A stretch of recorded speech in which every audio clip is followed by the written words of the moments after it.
Hello everyone, and thank you for stopping by my channel, Cosmic Lightbody. My name is Mark, and what I am about to tell you, if you stick around till the end of the video, I guarantee it will absolutely blow your mind. I'm talking life and death.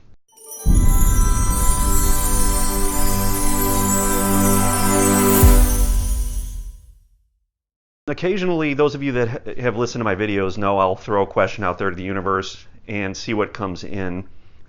But recently I was thinking, I've had some loss in my life recently. My mom passed away a little over a year ago. My dad passed away just 2 weeks ago. And I had some interesting conversations with my dad before he passed.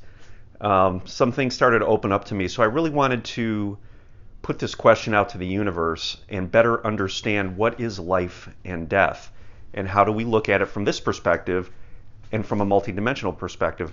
And I asked this question just several days ago of the universe, and the information that came in just absolutely blew my mind. So buckle up and hang on. Here we go. It's going to be a fun ride. So what is life and death? Well, from our perspective, we're born and we live, be it 60, 70, 80, 90 years, 100 years, whatever it may be, over a span of time, and we see it as a long span of time where we come in, we're here, and eventually we die and we return to wherever it is we came from. That's the perspective that we have. That's the 3D perspective. That's what we're taught in school. That's what we're taught in religion. Now, some of us go and we've opened up to the higher realms, the higher dimensions, and we know that there is more to life beyond what we see here and what we experience here on Earth.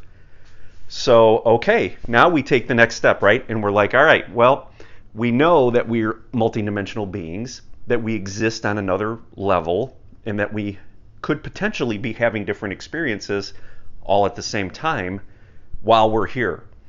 Cool. So we've expanded. Something amazing dropped in the other day when I decided to go on further and really get a better understanding of life and death. And here's what came. So what I was able to tap into and realize, and what came down to me, was the fact that we are not really living. We're not living at all. We're having an experience, okay? And what's happening is we are focused awareness. Our consciousness is focusing its awareness into this third dimension. Now, cool. A lot of you are probably like, yeah, well, we know that. But let's continue here. We go on, and what we're doing is we're focusing our awareness into this third dimension for short spans of time. Now, like I said, historically, we think, okay, we live 70, 80, 90 years. We're here the entire time. Boom, we die, we go back. But that's what really is not what's happening here. What's happening here is we are focusing, as multidimensional beings, our awareness into the 3D in short spurts. Now, we look at these short spurts from the perspective of time as maybe 10 or 12 hours per day. So we're awake, right?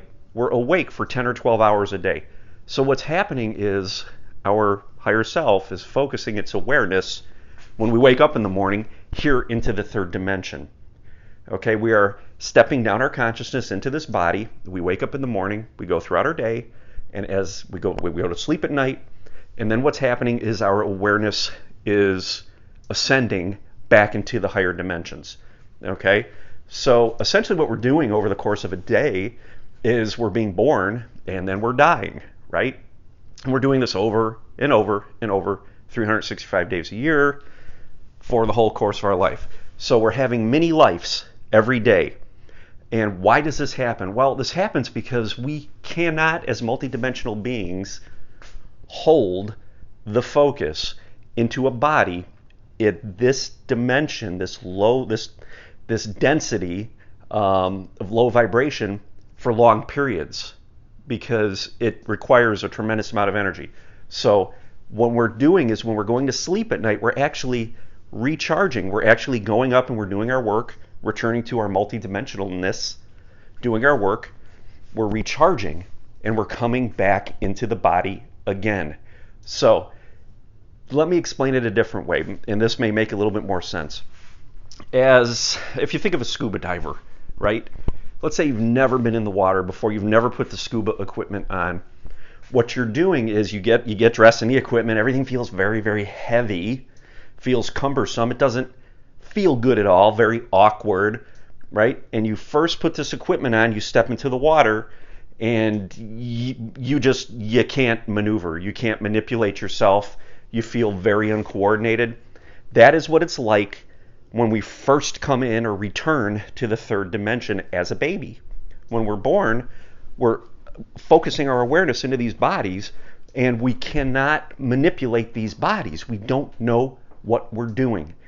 And it takes so much energy. And what happens is we're here and we don't know what we're doing. And so we look to the external, right? So our parents and things like that, and eventually school, they start to show us how we're supposed to act.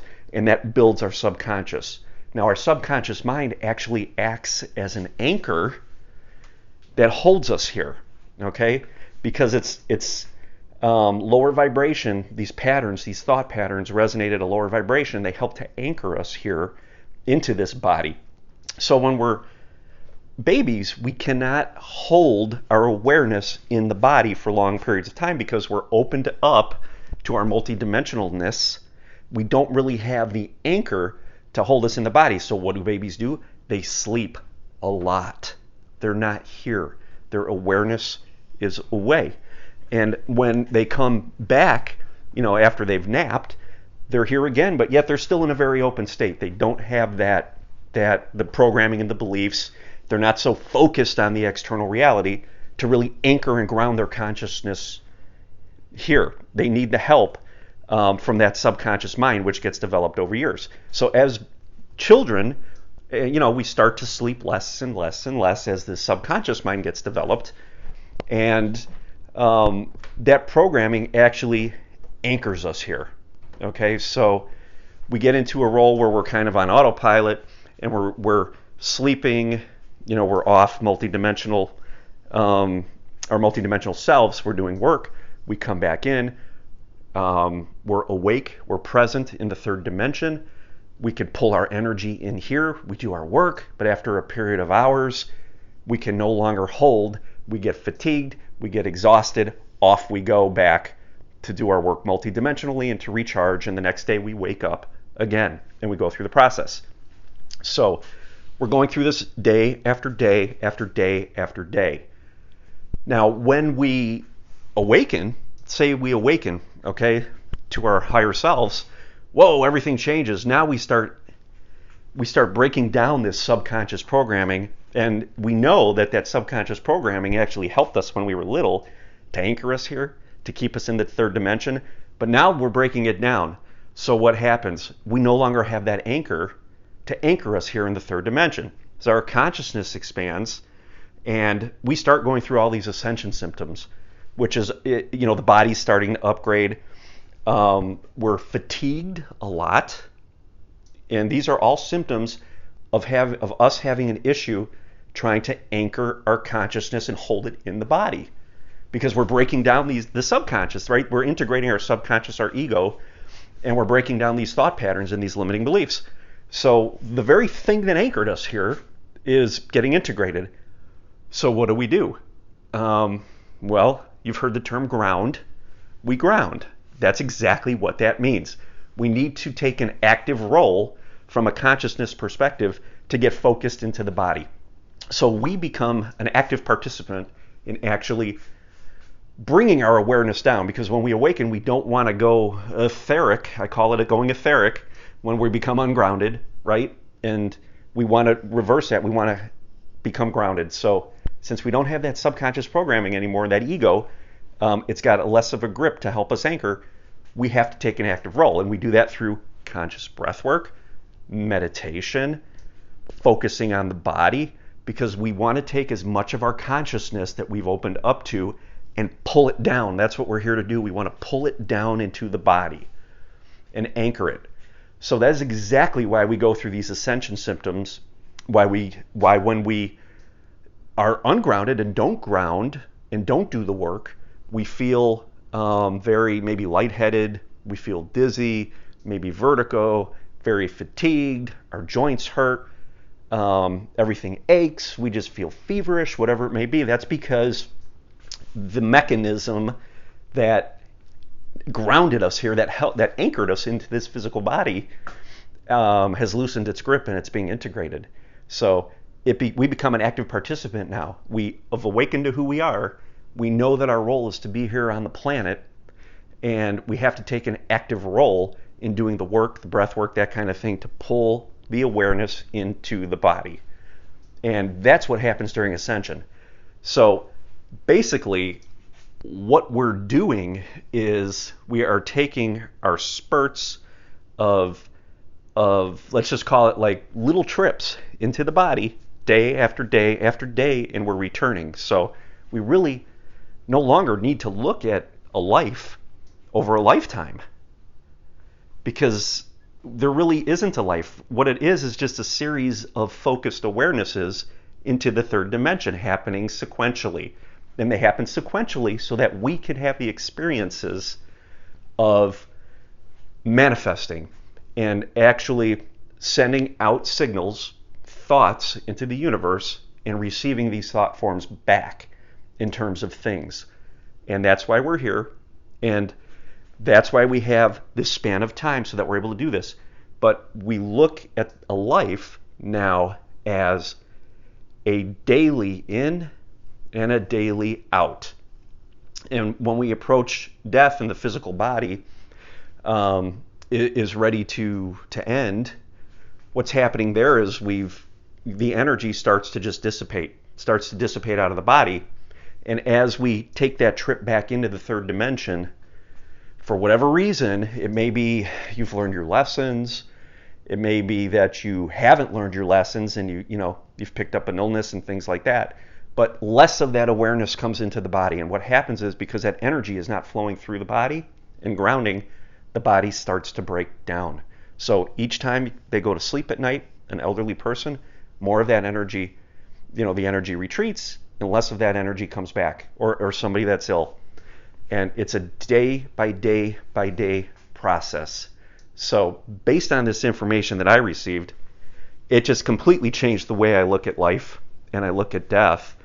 And having recently gone through the death of both of my parents, and have had contact with both of them after they have passed, I fully understand now that what we're looking at is just, it's almost like day trips. We're taking day trips into the third dimension. Now, those that have passed are not taking day trips into this particular reality. They may be taking trips into other realities, but they are coming, we are coming down on a day trip and we're leaving. Just like the scuba diver. The scuba diver jumps in the water. It's cumbersome. Eventually, the scuba diver gets used to the equipment, and it feels more natural to them, and then they're able to start to focus on what's going on around them. The fish, the coral, whatever may be happening outside, they start to focus on that, and that actually allows them, because they've gotten comfortable, to stay in the water longer. So we're kind of like that, right? We're coming in, and we are learning to stay longer, and that's that programming. But again, once that programming breaks down, we have to take an active role in the process to actually ground our energy, keep our energy flowing, ground our higher selves. And actually, when we get into alignment with our purpose, that actually helps us to do that. Because once we've awakened, we're in tune with the compass, and we know what resonates, what doesn't resonate, we're trying to move towards activities and things that resonate with our purpose, that allows more energy to flow in. And the more energy that flows in on a daily basis, the more of a creator we can become. And we can manifest these things that we came here to manifest. And that's what it's all about, right? So look at life and death from that perspective. And if you've lost loved ones, I know that's going to bring a lot of comfort to you, because when you do go to sleep at night, you may have dreams about them, which could represent actual communication, but you are off doing your work. You're off doing your work. No different than if you were, if you had passed. Same thing. You just have the ability, because you have a physical vessel here at this time, to be able to come in and drop your focus and your awareness down into the third dimension to do work. So hopefully you guys are excited about this information as I was when I received it, and I still am. If you like the video, go ahead, leave a comment, press like, subscribe to my channel, hit the notification bell. I would love to hear from you. This is a very cool topic, and this was just mind-blowing to me. And I was very excited to get this video done, so you could probably hear it in my voice with this one for sure. So I thank all of you for stopping by, and hope to see you soon in a future video. Thank you.